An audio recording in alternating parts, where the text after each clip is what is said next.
and welcome back, dearly departed listeners. We are thrilled to be back with you with Darkness Loves Us, the podcast where we deep dive into the chilling world of horror films and books. I'm Sara Lopez. And I'm Tennille Bradshaw, and we've missed you all so much.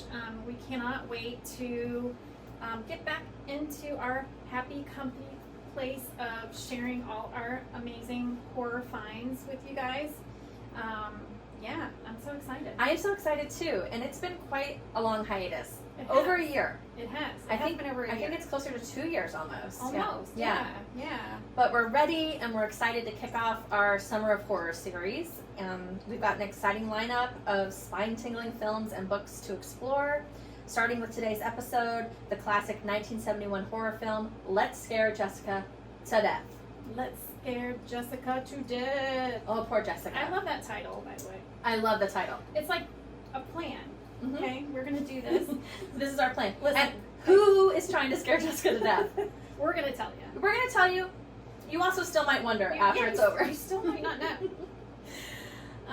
So we are,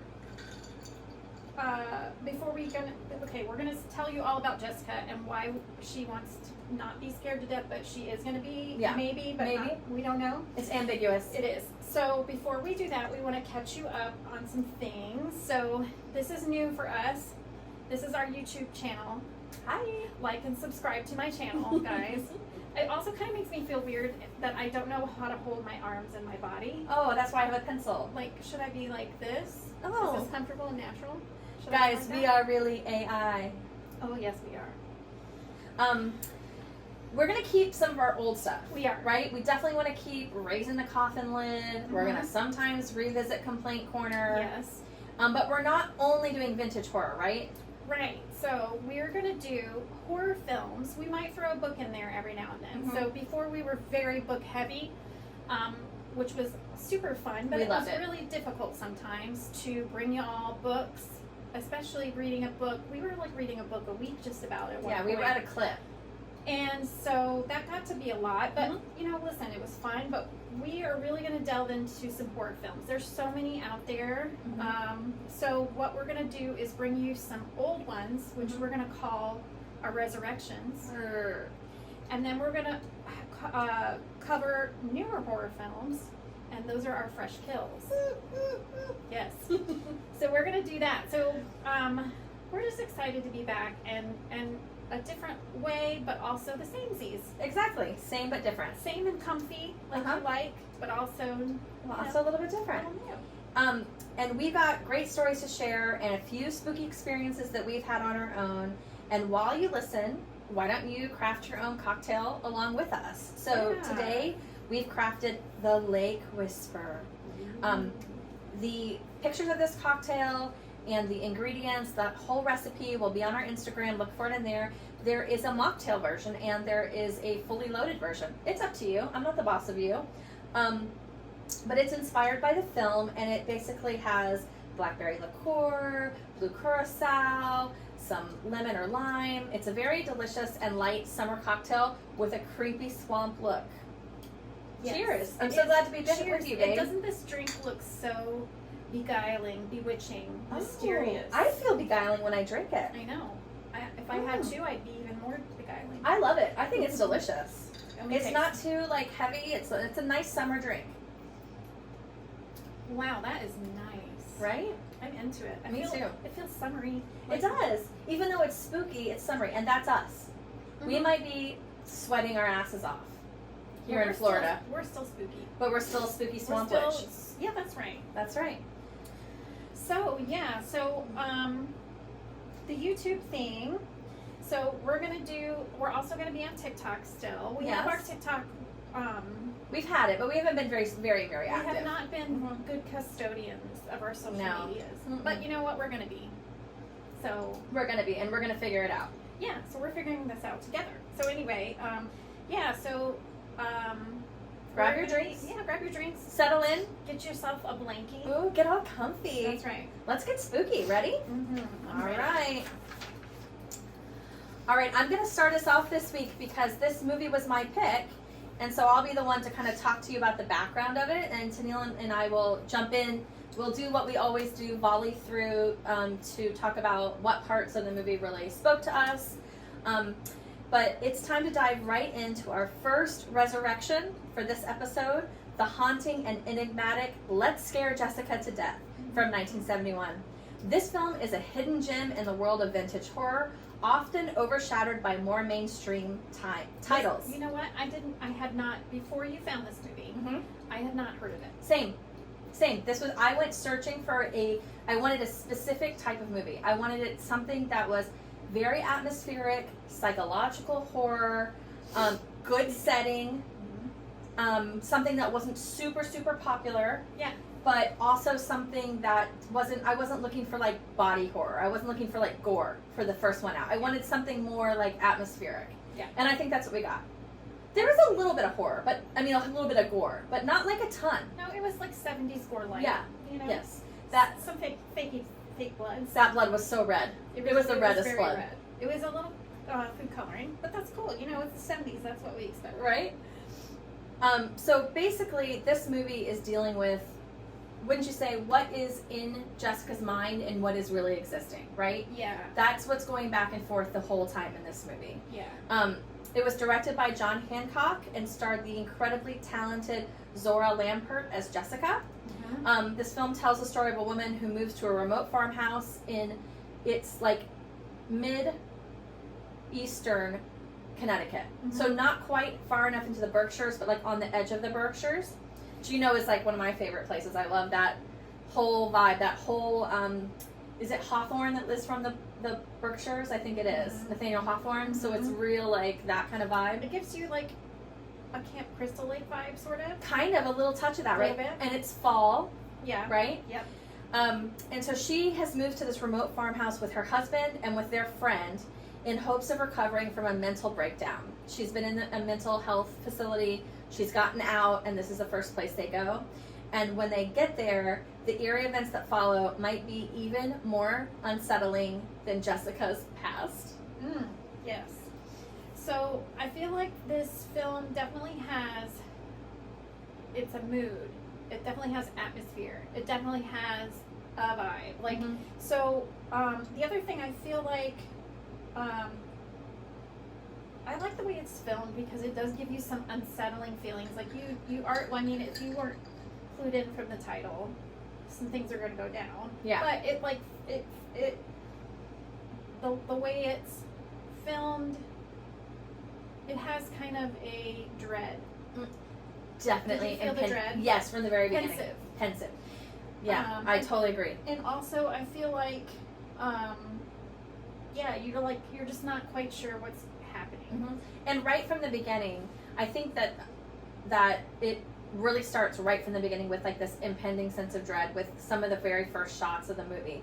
We're going to break down the plot, we're going to analyze the themes, and delve into the behind-the-scenes stories that make this film a cult classic. Plus, we'll discuss the performances, especially Sara Lambert's portrayal of Jessica, which is both haunting, a little bit heartbreaking, definitely frustrating. Her acting isn't frustrating, but her character is a little frustrating at times. Yeah. And also, do we love the name Zora? How do you say it? I think it's Zora. Zora. I love that. I love her name. Yeah, I love her name. That's really different. Yeah, Sara Lopez. Love that. So, so we're going to get into it. So pour yourself a leg whisper, settle in, and join us as we uncover the mysteries and madness, and let's all scare Jessica to death, right? Okay. So we know Jessica just got out of the mental health department. Right. So of the hospital. Opens on, they're traveling. The fun thing is they're traveling in a hearse. And what year do you think that hearse was? I didn't look it up. It looked 50s. Yeah, or early 60s. Yeah, it was like and they talk about it kind of. They talk about the old body or something. They make a reference to the engine and body. I don't know. It was a beautiful looking hearse. It was so fluid and rounded, right? And it had those classic taillights, the like teardrop taillights. It's black. It's a gorgeous hearse. Yeah. I mean, it looked beautiful. And then on the door, a few places on it are just a few like hippie painting word love. And there's one more, I can't remember what the other one says, but there's just 2 little words painted on the doors of it to like let you know, like, oh, maybe they're hippies. Because we were discussing this earlier, actually, because it's 1971. Yeah. So, which we all know is still the 60s. Like, we haven't fully got into the 70s yet. Definitely not. It's like when we were kids, and it was the 80s, early 80s, still 70s. It is still the 70s. So there's still very much a 60s vibe to this film. Yes, and especially because you're coming off, you know, of course, Tennille and I weren't there, but I know from being a human that was like obviously the end of a very tumultuous time. Yeah, the 60s were crazy. You know, we had the death of Kennedy, we had the death of Martin Luther King, we had the all kinds of the riots, the killings of the students that were protesting, a lot of unrest, the Vietnam War. Do we feel like we're entering the 60s right now? Dude, I'm just saying. We are so. This could go on another tangent, but could. 1968 and 2024, if you look timeline by timeline, events that have taken place, it's almost like history repeating itself. And which we know it does. Yes, and women were just beginning their fighting the fight that they, I mean, not just beginning, but you know what I'm saying. Yeah, it was a wave of it. Yes. They were coming out of the 50s. Yeah.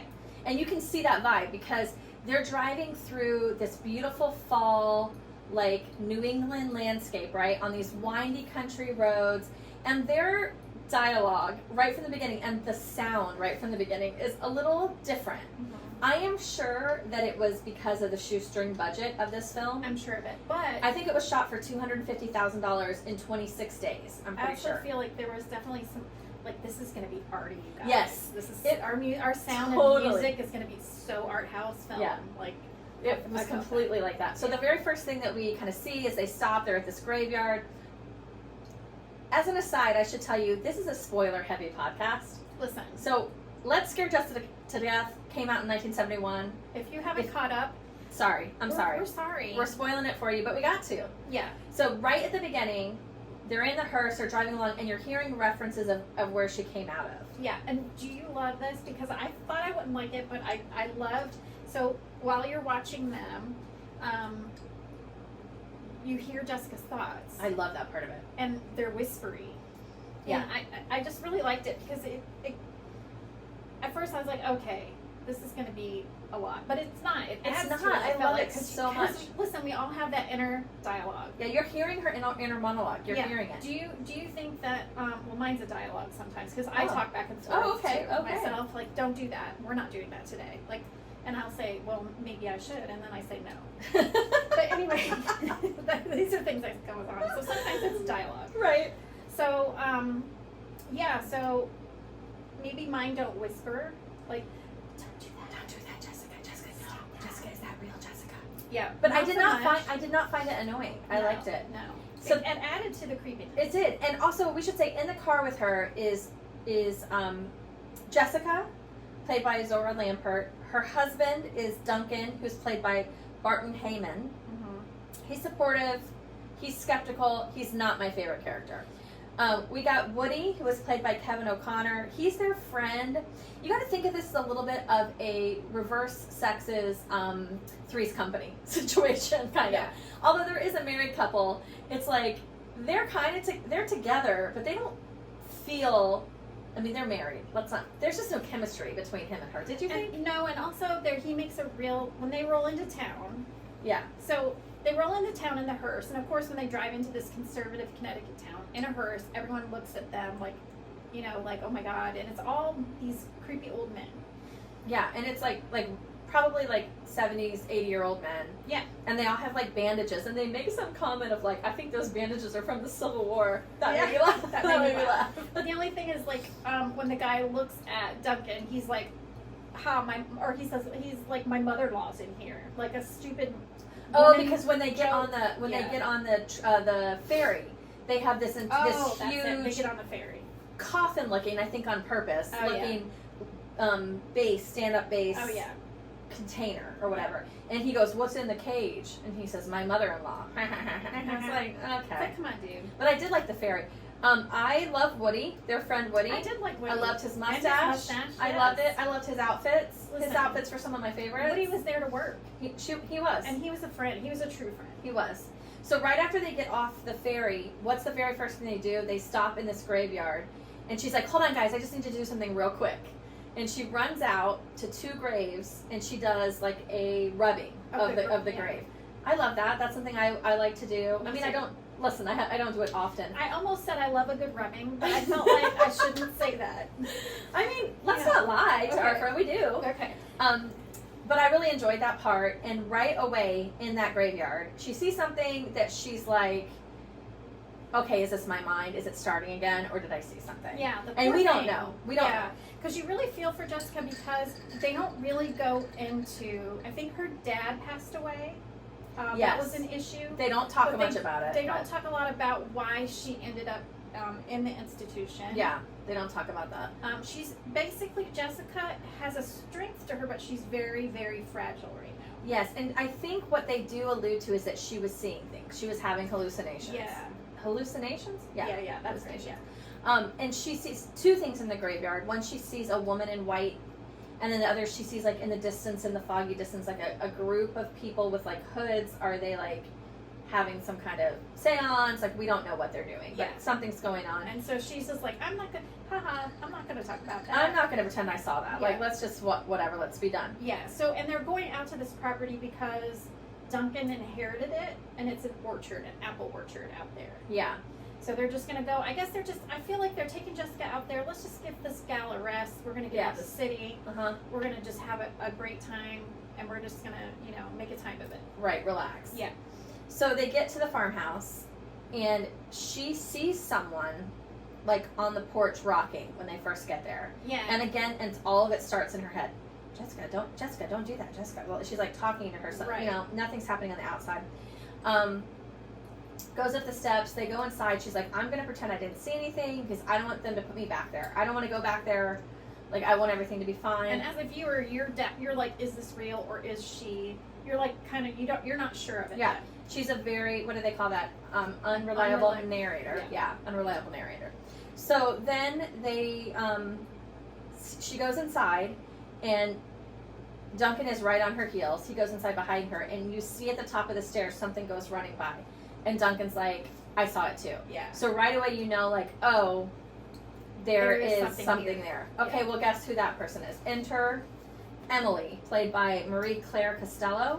Mm-hmm. And she is the mysterious squatter whose presence intensifies Jessica's fears. Yes, and she has the real hippie vibe, in my opinion. Yes, she got this long auburn hair. Red hair. Hey, you know what you should picture? Jolene. Jolene, please don't take my man. She's a real Jolene. She's a real Jolene. Let's be clear. That's for sure. I did not like her from the moment I saw her. Foreshadowing. Yeah. She's beautiful, but she got a creep face. Yeah. She's beautiful, but her face, like her eyes, she did a really good job at being like uncanny, sly, secret eyes. Now, I think it's important as we go forward to talk about how much chemistry and attractiveness exists in Jessica's husband. What would you say? How much do you think exists? About as much as in a old man's big toe. Yes. That's just my opinion. I would say a lot of people want to wonder what your panties might be like. I would say the Sahara. That's right. He's got a real Mr. Roper big toe vibe. I did not like him from the moment. He has no chemistry with her. Yeah. And I'm not saying he's a bad actor. I think he's a good actor. Listen, that is one thing I was impressed with this movie, is that the acting was really good. The acting is really good for it being like Go Budge. Yeah, and 70s and like horror or whatever. Yeah. It doesn't take you out of the story because, sometimes you get watching these old horror movies and you're like, oh, this is killing me. The bad acting takes you right out of the... Right. Yeah. That did not happen. Not happen here. No. So then they're in the house. They decide they're going to make friends with this girl. They find her. She's a squatter. And they're like, oh, no, please stay. Please stay. She has a soft spot for her. Because at first, she's like, I just happened upon this place, and I'll get my stuff, and I'll get out of here, guys. I didn't think anyone owned it. Mm-hmm. She's just, like, totally owning up to squatting. And she's like, you guys, I'll just go. And Jessica's very kind. And she's like, listen, no, stay and eat supper with us. We're going to have supper. Yeah. Just stay. It's all good. Don't worry about it. It's all good. Yeah. So the story goes on. Jessica gets more and more comfortable there with them. They're kind of talking about their lives, but you're only getting stuff in very drips and drabs. Like, you don't really know anything about these people. Yeah. They eat dinner. Now, I don't remember what they were eating for dinner, but I know the next day after they went swimming, what was on their plates looked like a pile of steak, raw steak. Interesting. And some iceberg lettuce. Okay. I was like, I kept staring at it like, what is that supposed to be? Is that tomatoes? It didn't look like tomatoes. Interesting. It looked like cubed beef in a pile next to a pile of iceberg lettuce. I wasn't looking at what they were eating. And not one person took a bite, I'll be honest with you. Okay, okay. So I thought that was a little interesting. So they're spending more and more time together and starting to kind of like clean up around the farm. And so, so at dinner, that's when we start getting the little bit of a naughty vibe going on. Yeah. Jessica picks up on, he's like, oh, her little whisper voice, he's attracted to her. Mm-hmm. Like, she can see that her husband is Attracted. attracted to Emily. And I will say, Zora Lampert is very attractive herself. Oh, she's adorable. Yeah, I really liked her look. I really thought, I really liked everything about her. I liked her performance. She cut a nice figure. She did. And she Cute wore clothes. all of her own clothes. Very cute clothes. Yeah, she wore her own wardrobe. Yeah, she was adorable. She wanted that character to Her feel really haircut. real. I loved her cute. haircut. She kind of had a little bit of the mom from The Shining vibe. Okay. A little bit more different clothes, but it kind of Like the same. Shelley Duvall, Shelley a little Duvall Shelley and Duvall. Mary Tyler Moore mix. Yeah, like a little mix of that. Yeah. So, they go on, and all of a sudden it gets to be exactly what you think it's going to be, a musical fest in the kitchen. And what is she playing? Like a lyre? I felt like It wasn't a guitar. It was real Ren Fest. Okay. It got real madrigal dinner. Yeah, it was madrigal. It was like medieval ballad. Yeah. She's a balladeer. She's a sings- bard. Yes, and she sings a little. This is Emily. She sings a little song. Oh yeah. And she then sings like she's a little free. It's the 70s. I love it. And then Duncan has to bust out his upright bass Because nothing goes better with a lyre.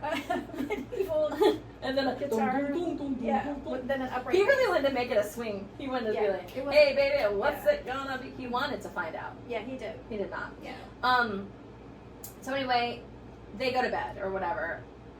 This kind of continues a few days like this. They're getting to know each other. They're going swimming, whatever. There's some weird stuff. The next day, Duncan is like, we got to find some stuff to sell at this farm. Oh. Because if we don't sell, we don't eat. I know, but I want to backpedal 1 second to Okay. the dinner in question. Mm-hmm. Because Jessica is the first to excuse herself. I noticed this because, listen, we've been with these groups of friends where we know. people who should not have been vibing were we know. vibing behind we other partners' backs, okay? Mm-hmm. And so, where you're just like, this is, no. Something feels yucky. So it's real yucky. Something stinks in here. I don't like it. So, Jessica's like, I'm tired, you guys. I'm going to go to bed. Mhm. So she stands up to go to bed. Right. But then so does Woody, the BFF, the best friend. He's like, I'm going to go to bed too. And he looks very pointedly at Duncan and he says, good night. You should take care of your wife. I think he says, think about your wife. Okay. Because He looks at her and he looks at him and he said, oh, good night. You should think about your wife. oh, I thought he said, take care of your wife. But at any rate, Mhm. it was like, bro, Yeah, he's like, I'm clocking what's going on here. you need to be careful. Because- Because you're married, your wife is fragile, get upstairs and quit fucking around with this dumb hippie. Yeah. And Woody had already tried to put his dipstick in it.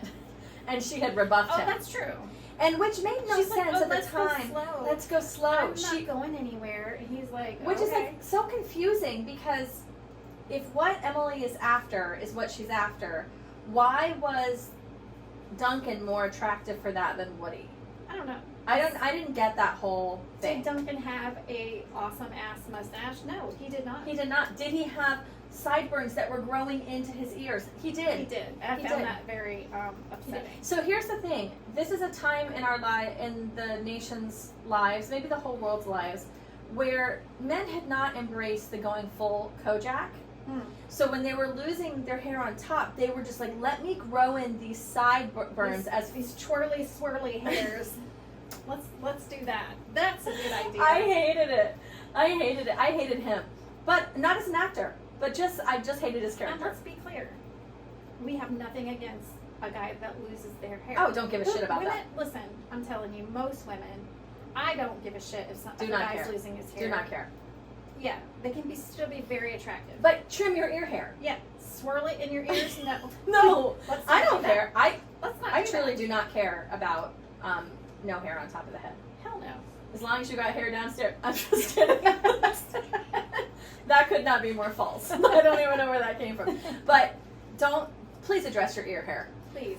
So he goes up to the room with his wife eventually, and they have a little tiff. A little bit. Yeah. And she knows, because she's like, I know that you know that I know Yeah. Also, that you know what's up. you think I'm crazy, and you're not taking me. Listen, I'm not just gonna be. Was I triggered a little bit by this? I wondered if you were. A little little bit. because There's a lot of gaslighting going there's on. a lot of gaslighting, and there's also, like, women. It hit a note on when we feel like we're not being taken seriously Mm-hmm. as a person, or oh, she's a girl, she doesn't. It was just real dismissive in a certain Mhm. way that really angered me. Yes, I totally agree. Whereas, like, listen, Jessica's not stupid, and she's not crazy. Right. She has mental health issues right now, and I wouldn't even say they're permanent mental health issues. She had a mental health crisis. Yes, of course. Her father died. And it really, it did a number on her. For We don't know. whatever She reason. might have got some bad acid Look, too. It was the 70s. It was the 70s. We don't know what's going know. on. So, at any rate, the dismissiveness and the gaslighting did make me angry on Jessica's behalf. Me too. So the next day after this whole, oh no, that night, right? It's that night. They get in a fight. He gets up. Oh, yes, it is that night. Ugh. And he goes downstairs. Son of a bitch. He's like sitting in a chair somewhere. Yeah, he's like, oh, okay, this is why. Because she's like, how about Jessica's like, I know you don't believe me that I'm seeing or feeling weird or whatever it is she's trying to talk to him about. And he's being like, just get over it, stop being Because weird. she saw, when she was swimming, Oh. she saw a Something woman, in the a water. body in the water. Body in the water. And she freaked out. Mhm. And he was basically like, not this again. Yeah. You're going crazy. And so she's like, well, I'm getting out of here. We're not sleeping together. And he's like, I'll go. So he goes downstairs to sleep in a chair. Yeah. Which, It's just such a fucking martyr. it is. That's exactly it. Oh, sleep in a fucking chair like a big giant baby. Yeah. When you could lay on the couch or whatever. Like, Yeah. no, you kicked me out. I'm going to lay in the chair. Like, everything about Duncan really pissed me off. Tantrums. I mean, is there anything worse than a tantrum at a grown age? I don't care, men or women. Right. Don't tantrums. Yeah. Listen, do I throw a tantrum sometimes? Yes. Yes, but of course we would never throw tantrums. What do you mean? Never. So he goes downstairs. Who comes a creeping? But that evil Emily Jolene. Mm-hmm. Jolene's coming down the stairs. She coming down the stairs with that hair of auburn and her skin of pale. Yeah. I don't remember, and her eyes of emerald green. She coming on down the stairs, all horned up for Duncan in that chair with that ear hair. But I think at this point, when you hadn't watched the movie, and I was texting you, I just said I love a good 70s, 80s nightgown. I just do. Oh yeah, So Jessica had a good 80s nightgown and a did. 70s nightgown, She and did. so did Emily. yes. But let me tell you the other thing that I appreciated about this film, that Emily did not need to use, listen, I'm not a prude, okay? Nudity is nudity, it's whatever. But that's not what she was working. Mm-mm. So she was working fully some clothed. mind games. Yeah. It was more about the manipulation. So there Oh, wasn't yeah. like the 70s boobies shot. And we know the type. we do know that. We know that Emily Jolene type. We know Yeah. her. She Yeah. was down there working it. Uh-huh. So they bang it out on the chair. You don't Yeah. see a lot of it. You No, only you don't. just like a quick glimpse of what's going on. But I was at that point like, what does she see in this dude? Because I feel like it was, well, we know what it is. but at that time I we didn't. didn't know. No. And it was a real like power move. Yeah. Emily's about power, I will Yeah. tell you that. Yeah, like, definitely. You can definitely feel like she wants to manipulate the whole situation. Yeah, everyone definitely. everyone is her pawn. 100%. Yeah. So somewhere in this, and I'm not sure if it was, to be honest with you, was it that next day or I think it was the next day. They go to the antiques dealer and they're Yeah. going to try all That's right. They go This looking is important. Yes. They go looking through the house and they're Mhm. going to find stuff to sell. because Duncan says if we don't sell stuff, we don't eat. He does not think about getting a job. Not even considering that. Well, let me ask you. I just want to ask you a question. What I think his job was? To be a douchebag? Yes. Insurance sales. Oh, yeah, no. right. So, sorry if you made a noise. No. We're all good. Okay. But no, why is Woody... So his friend Woody is out on a plow, a tractor. A tractor like I've never seen before, and I grew up on a farm. Yeah. Farm adjacent. I grew up farm adjacent, so I've never seen something that looked like that my before. grandparents I had 2 sets of grandparents with farms too. The same as me, yeah. So, and they had this huge apparatus, and so basically he was crop dusting essentially this apple orchard. Yeah, he's basically spraying DDT all over it. And dust everywhere. He's got this mask on. I'm like, this guy's gonna end up with esophageal cancer. Or his nuts are just gonna shrink. Oh my god, it was spraying out so much poison. I've never seen something like that in my life. And they're like, don't breathe it in. But I do remember when she asked him, yeah, like, what are you doing here? And he said, I'm just here to help him get the orchard off its feet. Well, what the fuck was Duncan doing? Was he helping dust the orchard? He was chasing tail. He was chasing Emily's tail. Oh, and the part, Sarah, that made me so fucking mad, I was like seeing red, is, so Duncan's leaving to go do something, and I can't remember what he was going to do. He's in then it's like the next day after they slept together. Right. Jessica's upstairs. And before that they'd all gone swimming together, right? Mm-hmm. And it was and he's rubbing lotion on her, and it's just so stupid. I told you at that point, with my I'm like, I feel like a farmhouse orgy is about to break out. So she's looking down out the window. Duncan's in the hearse. Emily leans into the window and they kiss. Although you can't see the kiss because I fucking hate this shit because this is exactly, well, did you see me kiss her? Right, exactly. And then she's also seeing like, I know something's going on, but I didn't actually see it. That's right. Am I imagining this? Is this in my mind? Yeah, and that was such a good move on the film, like the director's part to like, they kissed, but you didn't see it, so you aren't sure if they kissed, but also they did, and that was how Jessica felt. And that made me so mad. Yeah, it's very triggering. Yeah. Before they go into town though, they are looking for stuff to sell, right? Yeah. And they go up in the attic, and there is this like beautiful frame. It's like silver, and it looks like roses, but it could be skulls around the outside. It did have that. And there's a framed picture of 3 people. Mm-hmm.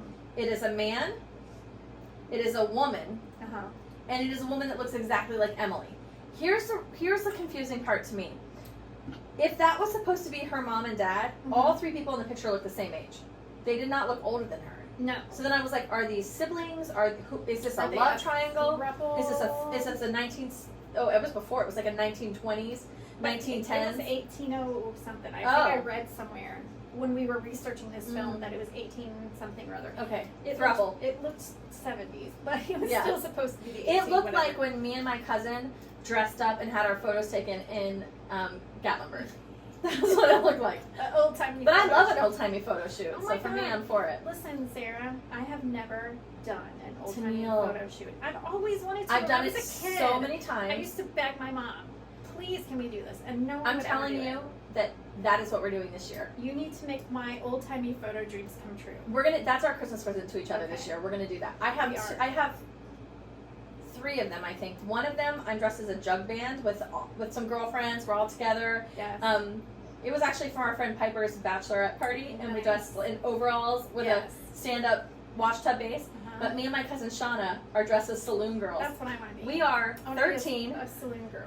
We are 13, and she's holding a bottle of Jack Daniels, and I'm holding a cigarette on a long thing. We will post that to our Instagram stories. Please, I can't wait to see. I love those old timey photos. Anyway, that's kind of what that looked like. It did. And she's like, that looks like you. Yeah, she says that to her. And she's like, it's weird, isn't it? It's weird how it looks like me.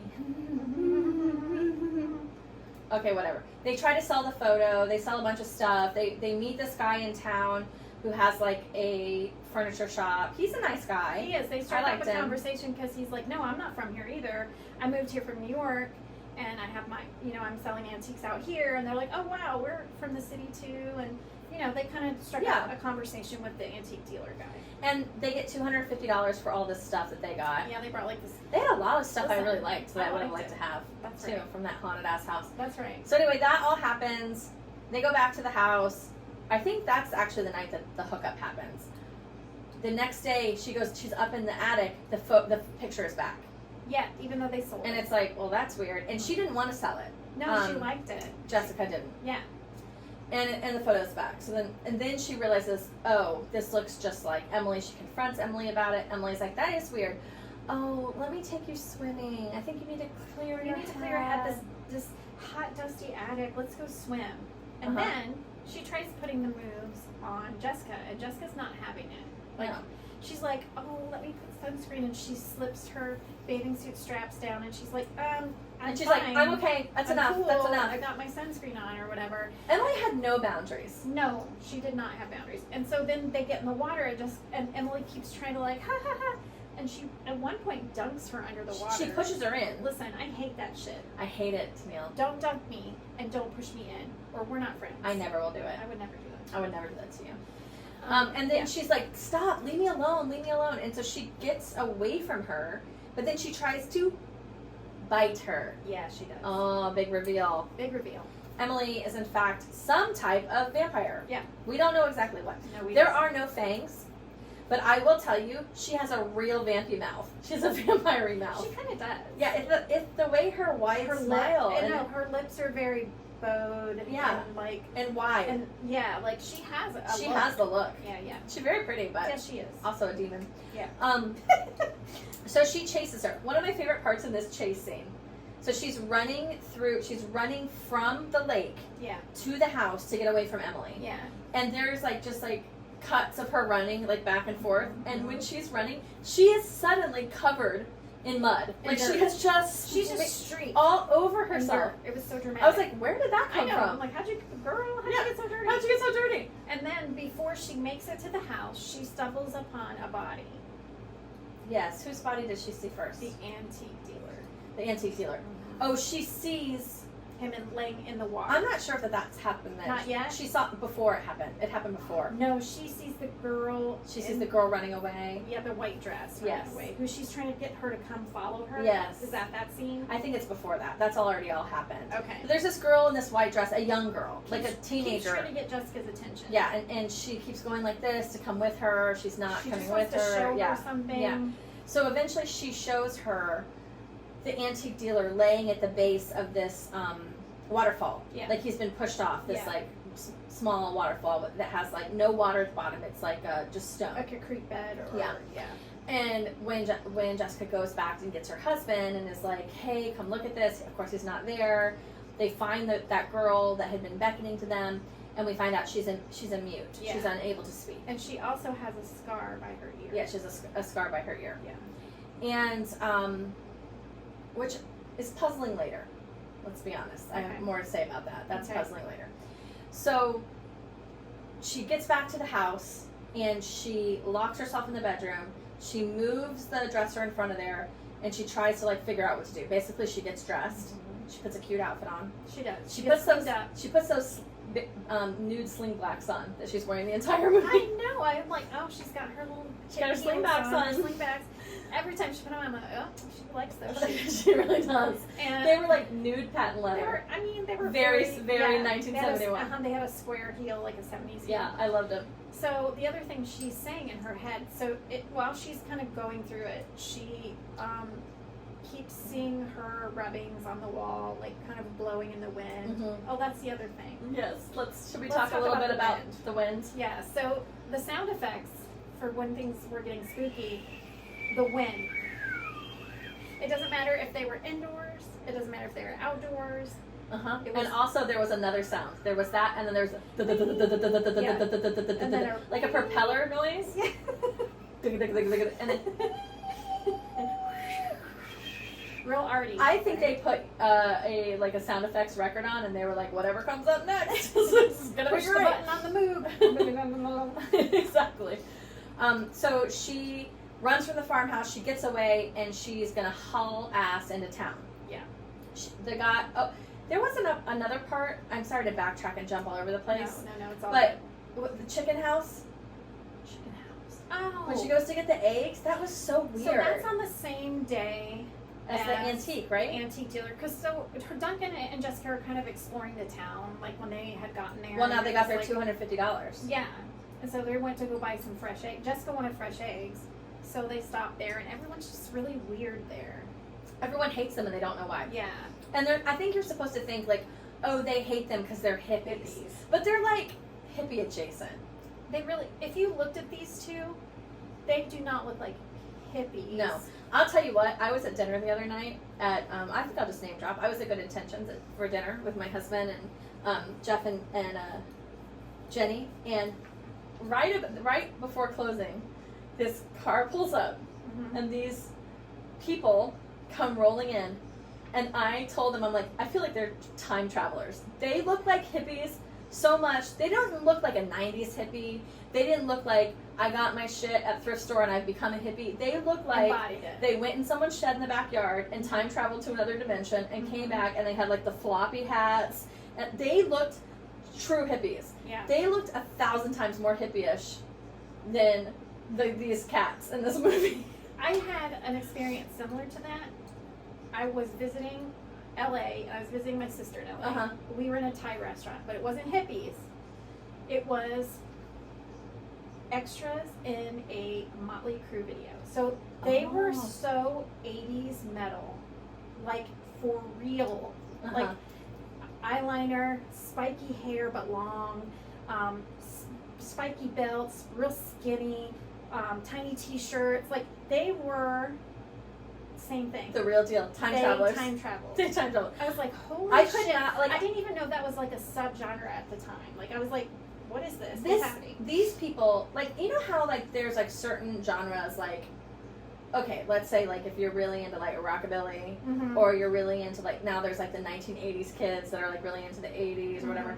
It looks a little bit like, I'm for it, for you all. Like I'm totally for it. Even us goths or our aesthetic, it can be a little bit like, it's Halloween, we're playing dress up, and I like that. I'm for it. Listen, this is not what I experienced with these people. Yeah. This was not that. That was this was their like outfit for the day. This feels, I can almost also feel a little bit in a good way of the earthy filth coming off of them. Indeed. Like I was like, oh, all these people are in like a commune together. And back home, there's like 12 children. They don't know who they all belong to, but they're all raising them together. And they have like girls with long hair and boys with long hair, children. And long mustache. And he had that same Woody mustache, the guy did. Yeah. And long hair and a floppy hat and a vest with no shirt under it. It was like, I just was like, this guy, is this real? I love that so much, but also that just makes me laugh. I don't know. I felt like it was time travelers. Yeah. Everyone at my table was not as impressed as me, but I could not even focus. Anyway, those people were hippies. Do you know what I don't like? The way you don't like the curling into the ear hair. Okay, tell me. I don't like a Sonny Bono bowl cut and a mustache. I kind of do. It upsets me. I kind of do. It very much upsets me. I can't tell you why. Listen. I just find it very unappealing to my eyes. You probably had a childhood pastor that looked like that. In the Pentecostal church. A real music machine situation. Oh my God, exactly. That's what I was picturing. Do you guys know Music Machine? Listen. Music Machine. Yes. Music Machine. I have that record. I have that record too. Salty the Songbook. Oh man. We're going to post a picture of that on Instagram too, kids, so you can look up. The best part of it. Basically what it's like, I'm sorry. No, go ahead. No, you go. It is like a bunch of people did psychedelics and then became born again. Yes. And then that's how they wrote the album. And the Bible that they read was called The Way. That's right. My parents had that one. Yeah. The Way. There is a song on there that my parents would sing to me all the time, and I feel as an only child I probably deserved it, and it was the have patience. Oh my God. Have patience. Don't be in such a hurry. When you get impatient, you'll only start to worry. Oh my God, it's like in my soul to know that song. Yeah. Anyway. Listen, that's a deep I digress. cut. That was a deep cut. It was a thought journey. It was. But anyway, these people, they don't seem like hippies to me. They just seem like young adults. Not even that young. No. Like 28-year-olds. But also, it was the 70s, so some 20-year-olds did look 45. Yeah, that's true. That's true. Although, I did not think that Jessica or Emily did, but the dudes kind of did. They looked older. Yeah, they did. So anyway, they go in town. They go to this chicken farm to get their eggs. It's like fresh eggs come inside. You never see the chickens, but you hear them, and you kind of see feathers about. I don't think they had the budget for chickens. I was gonna say budget issue. Yeah, but the chickens are making such a noise that Jessica kind of starts to freak out in there. Yeah. She's like, it's kind of stressful. Yes, it's kind of a stressful I kind situation. of feel like I would be a little stressed out too with the leering men and the loud chickens. And stressful. when she was like, "Hi, I really related to her in this moment, like not wanting to bother anyone. Everyone liked me. I'm really nice." Yeah. And she was like, "Hi, I'm just here for fresh eggs." And he goes, "Come down here and get them." Yeah. Like, jeez, let's be nice. I bought some eggs from the grocery store, and it happened to be like the super organic, flimsy carton ones. Oh, you yeah. know what I'm talking about. It's like, I know it's fine. Yeah. And one of them, my son opened the eggs. They were happened to just be cheaper than regular grocery store Publix eggs, right? Uh-huh. And so I bought them. There was a feather stuck to one of them with like kind of a substance, sort of. Poopy. Yeah. Yeah. And so my son is like, "Do not ever get these eggs again."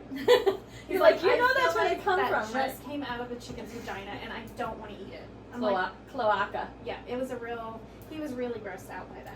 I get my eggs straight from the chicken's vagina from my friend Marielle, who bursts them from the vagina and then delivers them to me, and I love them warm like. Brian would die.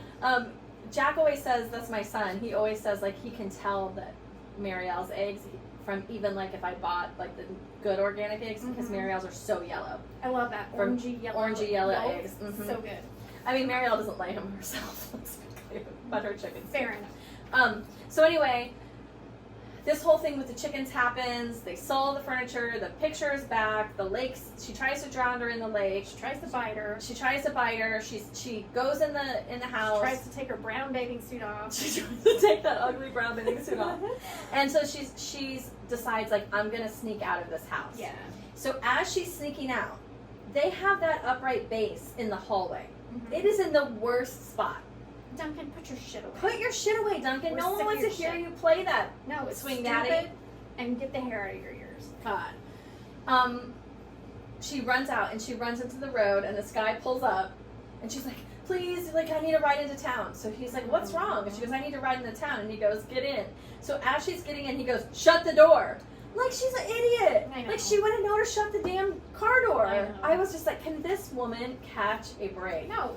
She No. cannot. He takes her to town. He drops her off.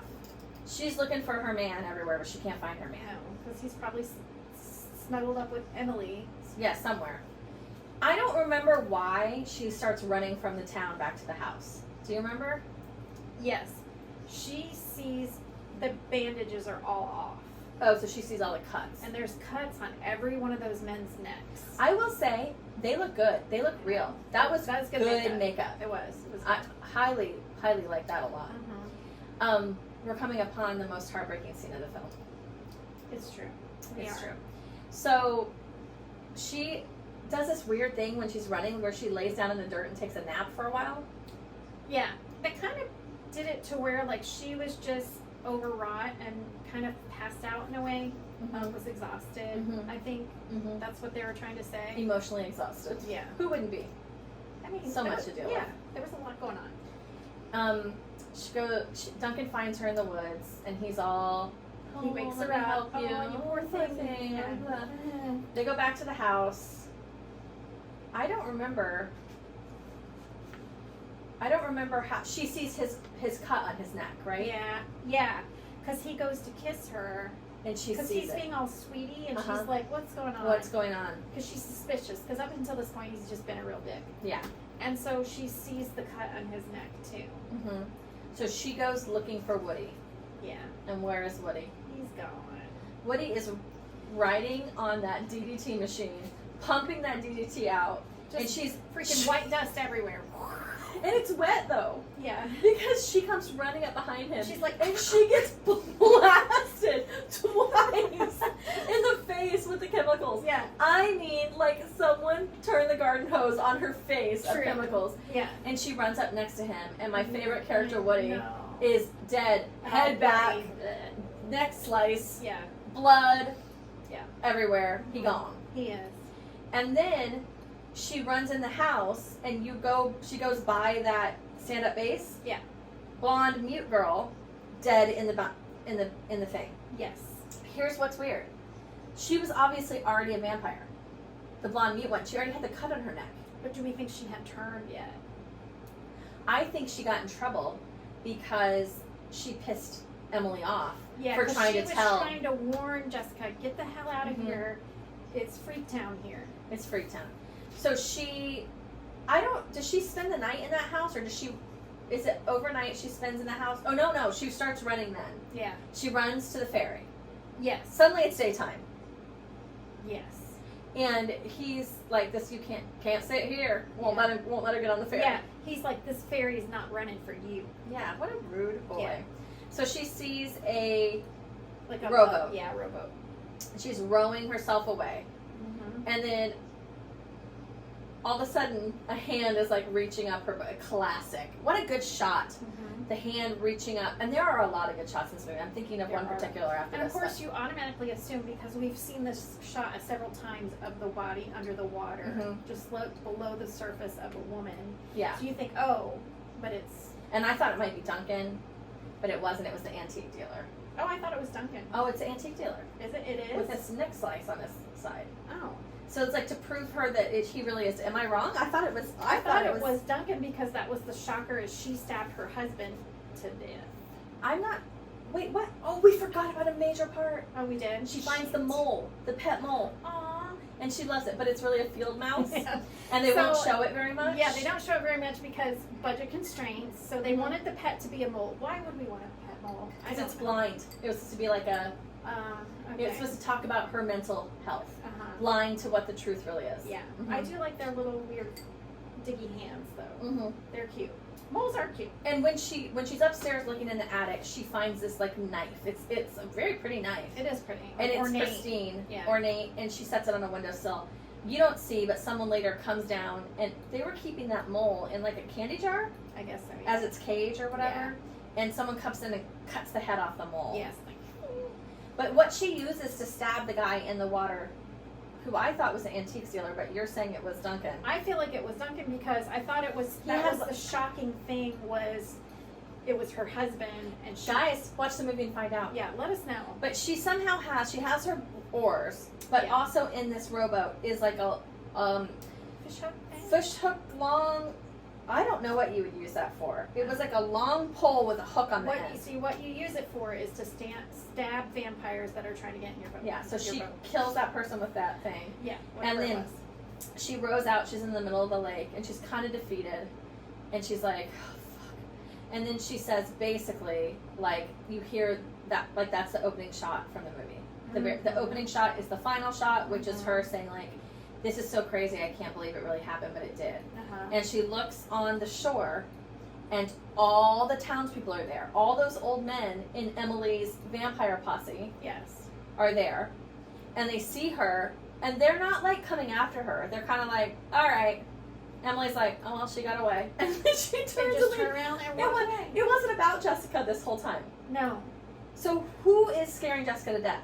What does that title come from? Do the vampires want to scare her to death? Is her husband trying to scare Jessica to death? Or is it just like a fun title? I think it's probably the fun title, because if you think about, well, I mean, she does say, like, when she's all gets home after her ordeal and she was all dirty and she's sitting there like, you don't want to live anyway. Why don't you just die? You don't want to live Mhm. anyway. Like, that was her inner dialogue. Like, she was feeling that way. I don't know.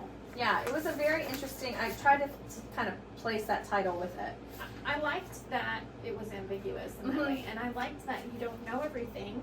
Yes. And so A couple of things that you don't know, right? You Yeah. don't know what caused Emily to be a vampire. There is Who knows? nothing explained. You don't know who the people were in the picture. Does she sleep in the lake? Is that why they kept showing her body down there during the day? Right.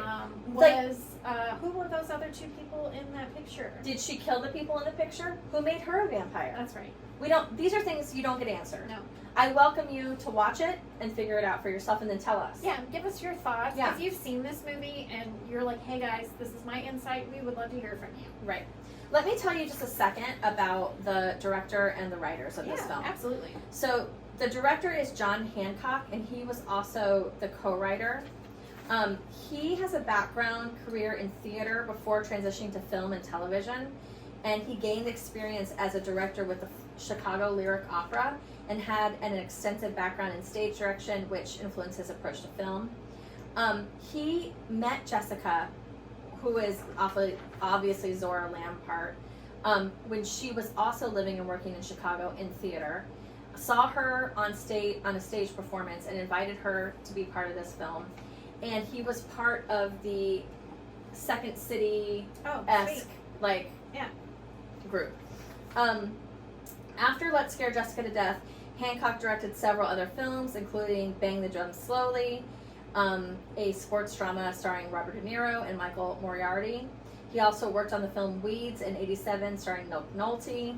And he's known for his ability to create atmospheric and character-driven stories. His work often explores themes of isolation, mental instability, and the human condition. Fair enough, because I felt that film had definitely a theme of being isolated, right? And going through all that. So the person that originally wrote the film was Lee Kalchheim, and he had written the film. His idea was a commune of hippies gets attacked by monsters. Okay. Was that going to be zombies? Was that going to be vampires? Unknown. That part is not clear. But that was his idea. And then it got reworked by Hancock into the film that it came to be. Well, it sounds like he made it into like a decent film for what it was going to be. Definitely. And he's known primarily as a television writer, and he's written for a lot of TV series and movies like Family Ties, The Love Boat, Night Court. And apart from Let's Scare Jessica to Death, Kalchheim's work is mostly just television. He contributes to the film. His contributions to the film helped to shape its unique blend of psychological horror and atmospheric tension. Together, Hancock and Kalchheim crafted a film that has since become a cult classic. Nice. Praised for its eerie mood and psychological complexity, their backgrounds in theater and television respectively brought a unique perspective to the film's development, blending strong character work with a compelling narrative structure, which I agree with. Yeah. So, other people have liked this film, notable people. Who else seemed to really like this film, Tennille? So I was interested in finding out that this is one of Stephen King's favorite movies, which is pretty cool. I mean, I could see why. I thought so, yeah. I thought it was, it definitely made me, at first it definitely made me feel things like I wasn't expecting to feel, and I definitely thought, when something's good, but you're kind of like, wow, that made me angry, and you're still thinking about it the next day. I felt that with this movie, which is kind of surprising for a 70s horror movie. I agree. It did not have a huge reception when it came out, although it did get distribution, but mostly gained its notoriety later as it became a cult classic with these people like Stephen King, who mentioned it in one of his books, not one of his fiction books. He mentioned it in not On Writing, but another book. I think I read it somewhere. I think it's Dance Macabre. It is. Okay. Yeah, it is. Yeah. I love his short story books. And his books that are talks about the craft of writing. That's my favorite. Me too. Yeah. And then the other person that really has touted this film is Guillermo del Toro. He said he really felt that the atmosphere was something that has influenced his work. And he's tried to create that same dread and atmosphere that he really felt watching it. And Stephen King said this is one of the scariest films he's ever seen because of the dread, really dread feeling, which I think is so Stephen King-like. Dread is a huge aspect of his too. It is. Did you feel scared? I will tell you, I think the word I should say is anxious. Yeah. I definitely felt anxious watching it. Yeah. I felt really concerned for her. The scenes that made me feel most anxious are the dinner table when she went to bed. I could feel what was going on there, and I hated it. Yeah. Then, of course, the scene with her at the lake. Yeah. And then anytime those old men were on the scene, I felt the They were dread so coming off of them. They were Because you really felt like creepy. they were going to do something to them. Yeah, and I did not like it. I mean, I liked it, but it was unsettling. Okay, so I'm going to tell you some fun facts Nice. about this film. Okay. The hearse that is featured in the film is actually the same thing that they used to move all the actors from set to set because they had no other transportation on the film. Nice. I think I told you before that Sara Lampart used her own clothes as wardrobe, which made her character even more believable. She also improvised all that in her monologue. So that was not written for her. She improvised that whole thing. Nice. I like that. And then the film's working title when they were working on it was It Drinks Hippie Blood, which was eventually changed to Let's Scare Jessica to Death. Which is fun. I like that. Because I like that title, even though it's like kind of silly in a way. I feel like that's what made me want to watch this movie. 100%. And you know what? All of the, which we'll share on our Instagram, all of the art for this film leading up to it, like all the promotional art, is awesome. Yeah. All of it is really, really good. It is. It's cool. It is like, it scratches that quintessential 70s horror itch. Yeah, it's really good. For sure. Well, that was a deep dive into the chilling world of Let's Scare Jessica to Death. Tennille, I want you to rate this film, and you rate it on whatever scale that you deem correct. I will say, on a scale of 1 to 10 of things that drink hippie blood, I would say it's a solid 7, I'd say. Uh-huh. And I'd say that because the only thing that really took away from it for me was there wasn't a fear element for me. Would I classify this as, well, I guess it was a horror movie because there's the vampires and the blood a little bit, but to me it was more psychological horror. I was expecting, if I'm going to have a title that says Let's Scare Jessica to Death, I need to get scared. Ah, I see. But it was overall a very moody film, very definitely had dread and atmosphere for days. Mm-hmm.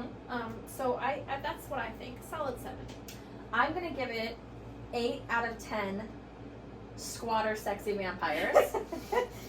And for me, what it hit all the points I love. Moody, atmospheric. Yeah. Unreliable narrator. You know I love an unreliable narrator. I know you do. Unreliable narrator. Fall setting. Mhm. Farmhouse. Yes, love it. Vampires. Like, so a lot of things that I really like, and anxiety provoking. Yeah. So sure. for me, I give it a solid 8 out of 10. I see why why it has a cult following, and other filmmakers have, found inspiration in it for sure. Mm-hmm. So, now Tennille, as we draw to a close with Let's Scare Jessica to Death, we have something else we need to do. What's that? And you know what that is. We need to... Oh, yes, we do. Great. We need to open up that coffin lid. We need to lift that coffin lid. Girl, what horror, spooky things have you been into lately? Catch me up on what's been going on with that. All right, so I can't believe I didn't think of this earlier, but for my birthday, Mm-hmm. I went to a cabin and spent a weekend with some very dear friends of mine. One who's also named Tennille, Nanea, and Sonia. Mm-hmm. My 3 internet friends. We've a group of 4. We've been friends for 20 years, and we try to get together whenever we can. Usually, it's around every few years. Because you guys live all over the country. Yes, Yeah. a couple in California. Tennille's in Ohio. Nanea and Sonia, California. And so we decided we're going to go visit Tennille on her, because last time they came down to Florida for my wedding, this time we're going to go see Tennille in her house. So basically we've got a cabin out in Hocking Hills, Ohio. Mm-hmm. That is like a dream destination to me. Yeah. A cabin in the woods. 100%. Yeah. Mm-hmm. Yes. It was kind of chilly. Mm-hmm. It was super cold when I got there because it was still March. It was like 20 some degrees when I got there. So anyway, this cabin was haunted AF, you guys. Like, I was not prepared. Listen, I've seen things in my days. Like, I've seen things here and there. Mm-hmm. This was the most haunted experience I have ever had. And that's saying a lot because you've had some. Yeah. Mm-hmm. This was very much blatant. And it was really crazy. So that is one of the biggest spooky things that's happened to me in a long time. And I will tell you, this doesn't sound profound, but, and listen,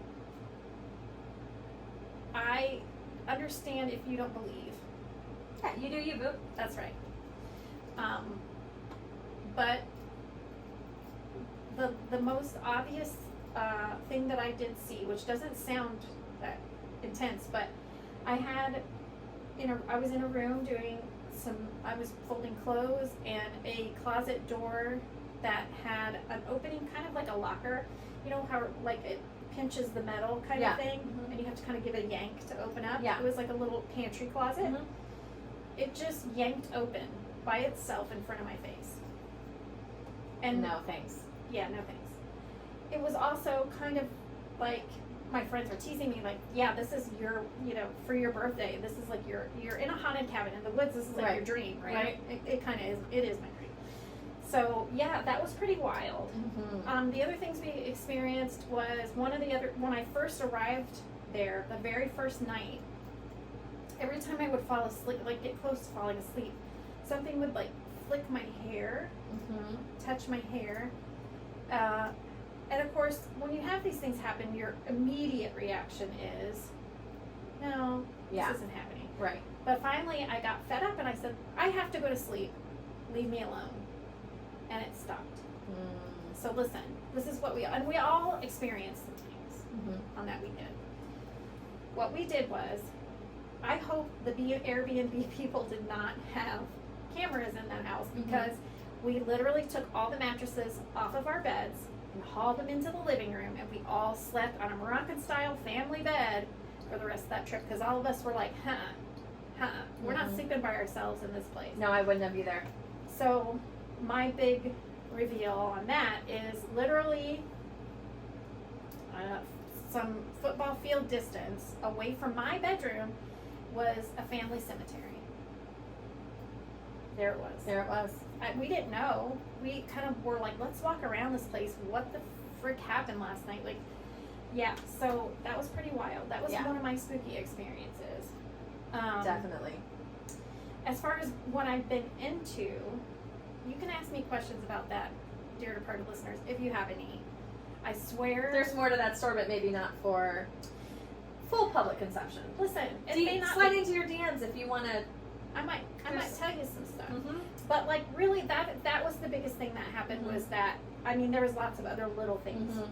So at any rate, the things that I've been into on purpose. So, one thing that listen, we love the TikTok, don't we? We do. I'm not gonna lie. You can feel any kind of way about TikTok that you want. I've learned so much from TikTok. So much. And it's not like just bullshit stuff. I also, like, my TikTok is curated so beautifully, because if I don't fucking like something, I will hold it down and say, don't show me this anymore. I didn't even know you could do that, to You be can't. honest. Now I'm going to be doing it. You need to, especially when those stupid Karen video comes up. I will not watch anything like that. All that I don't want any stressful of shit? no No. stressful shit. It I has like to be spooky plants, shit, spooky, interior decorating, bread baking. dog videos that are funny. Did you jump out and scare your husband because you thought it was funny? I want to see that. Also, how do you deal with your ADD? That's like, I watch out every Here we single one go. of those. Yeah. So the one thing, the little rabbit hole I have fallen down in, I don't know if you've ever seen any liminal space TikTok videos. No. They're just eerie spaces that are familiar and dreamlike. Like when you see that, it's like the back rooms kind of thing. The back rooms. A hotel hallway. We've all been down the same freaking hotel hallway. Yeah. You know, like that feeling? Mine is always like the, church, like a closed church basement, but not a spooky basement, like a finished basement, like where you had VBS. A real lock-in vibe. Yeah, a real lock-in vibe. Yeah. But there's no one there. Yeah. And so that led me down another rabbit hole. And it's called listen, don't fault me if you look this up, okay? Mm-hmm. You're gonna send me some of them tonight. You already said you would. It's called weirdcore. Weirdcore. And these are all AI. Mm-hmm. So weirdcore is, it looks real culty. You'll look in the forest and there's like figures that don't look right. Their faces are odd. They're in long robes. Mm-hmm. Trees are all eerie, and it's got this weird music. It's really creepy. I love it so much. I think I would like it too. You would like it. Send it to me for sure. It's very dreamy. Mm-hmm. So, do we think AI is evil? I have a lot of mixed feelings about it because someone that I really, really care about lost their job due to AI art. They don't need artists. Corporations that need animators and artists are just having AI do it. I'm bummed for that. Yeah. But I've used it. I've used it for my business, not for art, but to like help me write like a social media post for my business, or I had a menu that I was putting together and I was really having a hard time with some of the verbiage, and I ran it through there to kind of clean up the verbiage. Like, I wrote it, but I had them clean it up. Different things like that. And I was telling you that I was like kind of conflicted about it. And you said to me, it's a tool. It is. That's how I feel. It should have limits. It should have, Look, it's. But it's a tool. I don't want to minimize anyone's artwork. No. Because I would never. If I was a business owner and I needed art for my business, I would not be using an AI. No. I don't like that. No. And also, currently where it stands, it doesn't look quite right. No. So even when you're trying to make something not creepy, it does look off. Yeah. It's a click. The uncanny valley is still very much prevalent. Definitely, yeah. And also, it really annoys me on Pinterest when you're like, oh, let's look at Pinterest and see what's a good haircut. And there's AI haircuts that you could never attain. And I'm like, I hate that. I hate this shit. So it does bug me in some level.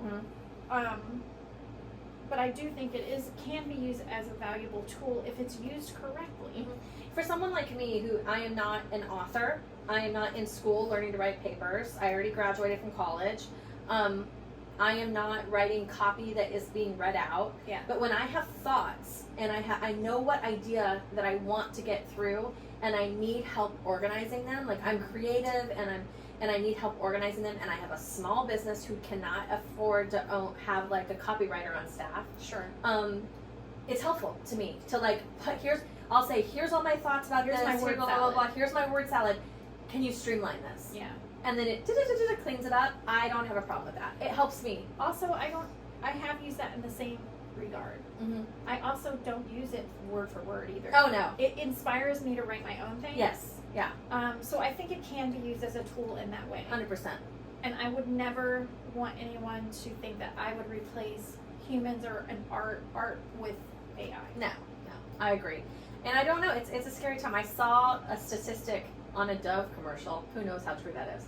That said, by the year 2025, 95% of all of social media will be AI. I don't like that, and I don't know where that came from. Where that statistic, like where they're pulling that from.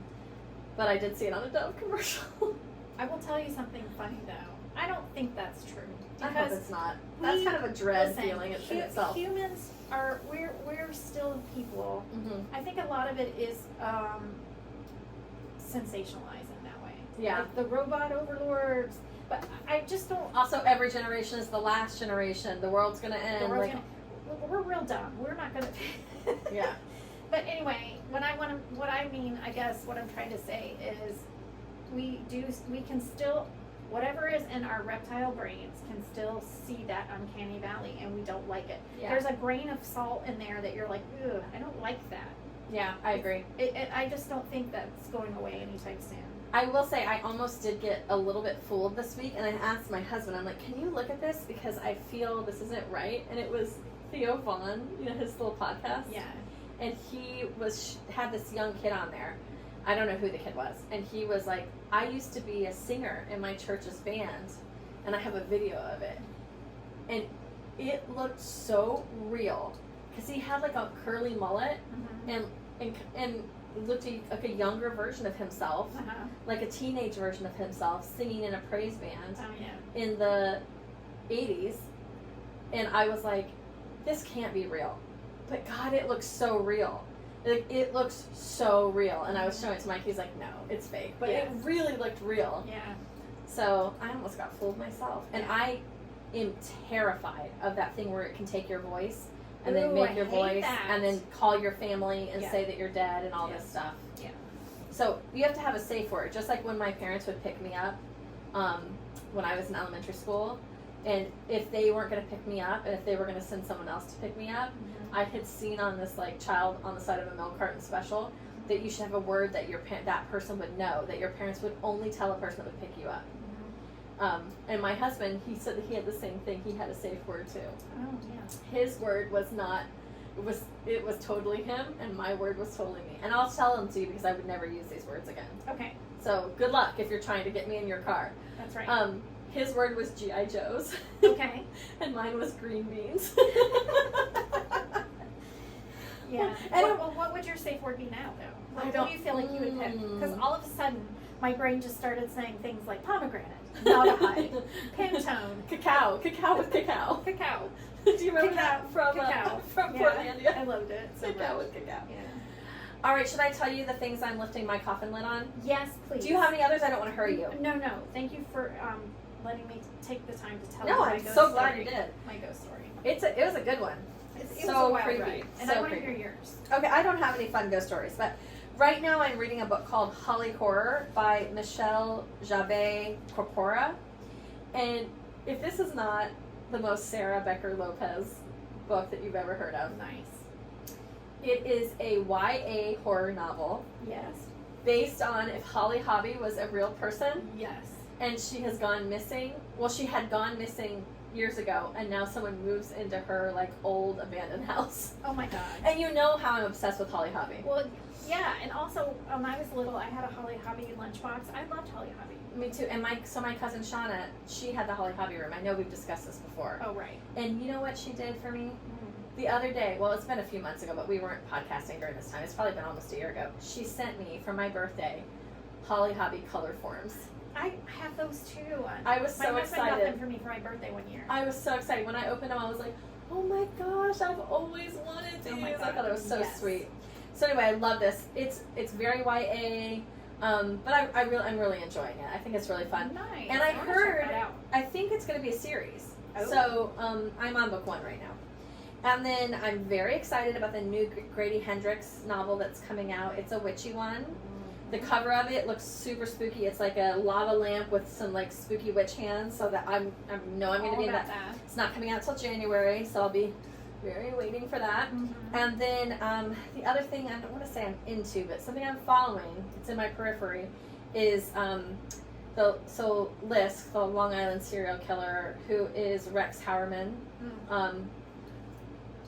Presumably. Listen, the trial hasn't happened. Him and his wife she's filed for divorce, yet she's been showing up to every single pretrial hearing. Her and her daughter are living in their house, and they left the day before yesterday, like at 8 o'clock at night with like bags and suitcases, and the next morning the house was raided by FBI, I believe. So something is going on They there. have enough evidence, or whatever you call that, evidentiary support, whatever it is, they have enough to get a judge to get an order to do that. Which is weird because this house has already been searched. Yeah, something's up. So something's up. I don't know what's up, but something's up. Yeah. So either they got a heads up that it was going to happen and it has nothing to do with them, so they've told them to vacate. But a lot of speculation that's happening is that it's not just the Gilgo Beach deaths. Some other deaths now, where other bodies have been found more recently since the arrest, are now being like linked. And so maybe they're going back to look for more evidence that links these further bodies. Gotcha. I don't know. Yeah. Interesting. Anyway, I got an eye on that. And then the last thing is, it's not so much spooky, but it's definitely disturbing, and I will not give anything away because I went in blind, but I watched that Baby Reindeer, Oh yeah. and I need to watch that. it's like, whoa, though. Yeah. I was not expecting it to be like such an emotional experience. because what I thought it was about is not really what it's about at all. Okay. And it is really, really well done. Very, very good acting. Nice. And very, very vulnerable. So I don't know how much of it is fictionalized, how much of it is exactly what happened. I'm not here to speak on that. It's like that book, A Million Little Pieces. I really enjoyed that book. It was shopped as fiction, then it was shopped as real. We don't really know. It's ambiguous. That's how I feel about Baby Reindeer. I don't know how much of it is real, how much of it is fictionalized, but regardless, I thought it was a powerful, important piece. Nice. Yeah. So yeah. I highly recommend. And it's definitely its own kind of horror Nice. to me. Yeah. Well, I have really enjoyed being I back have here with too. you. I'm so excited, you guys, that we're back and that we're on YouTube, because if we weren't on YouTube, how would you be able to see from our cocktails our blue tongues? Our Is tongues mine blue? Yeah. Yours is Mine- partly blue. Aw. Yours is really blue. Oh. Guys, I guess I'm special. I guess you are.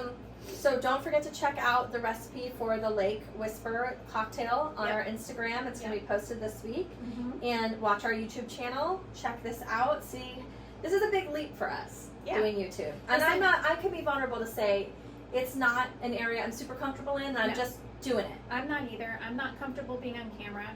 But listen, I love watching a million TikTok videos. Do I pick that person apart that I'm watching? No, I never even think about it. I love watching people. Yeah. And so I had to just say, listen, we are beautiful and we deserve to be on camera just like anyone else. Right. And so here we are. Will I watch this video? No, I won't. You will to edit it though. I will. I will not though. Hey, that's our agreement. It is. I do the sound, you do the visuals. I do the visuals. That's life in the big correct. city. That's correct. We have the next. Let's talk about what our next film is, so Yeah. people can tune in. So I'm excited about this one. It is called Possession. Mm-hmm. So Possession is starring Sam Neill from Jurassic Park fame. Sam Neill and many other things, of course. He's like a fine classical actor, but and Isabelle Adjani. Mm-hmm. So it's another disturbing psychological horror, and there's also some body horror, and it looks creepy as hell. Mm-hmm. Honestly, I don't know how I didn't see this at some point. Yeah, I've never seen it. It's been highly recommended to me. Yeah, me too. And so it's from 1981, so 10 years later, y'all. Another resurrection. A good compare and contrast. True. So we're going to be watching Possession. So if you want to watch, so you can vibe along with us, Watch ahead before watch next ahead. week. Mm-hmm. It is streaming. I will. I think it's on Amazon and it's on Apple. Yeah. So I think for rent on for both of them. And this film today. I think it's on Shudder too. So if you even if you Oh. want to do the free trial or whatever, I'm almost positive it's on Shudder. Right. Yeah. And you might be able to get it from the library too. Some of these you nice. can get from your library. True. This movie today, you could have rented it on Apple, you could have rented it on Amazon, and you could have rented it on, I believe, Tubi. Oh, It was nice. on one more. I watched it on, what's the one? I think it is Tubi, where you have like a traditional like TV guide kind of. Yes, Yeah, I watched it on Tubi. Tubi. Okay, There were commercials, but it was fine. I watched mine on Apple because I couldn't remember my password to my Amazon Prime. Yay! Yay. Isn't that fun? I do that too. Love when that happened. Uh-huh. Until next time, stay Stay spooky. spooky. Keep those lights dim. Bye, y'all. Bye.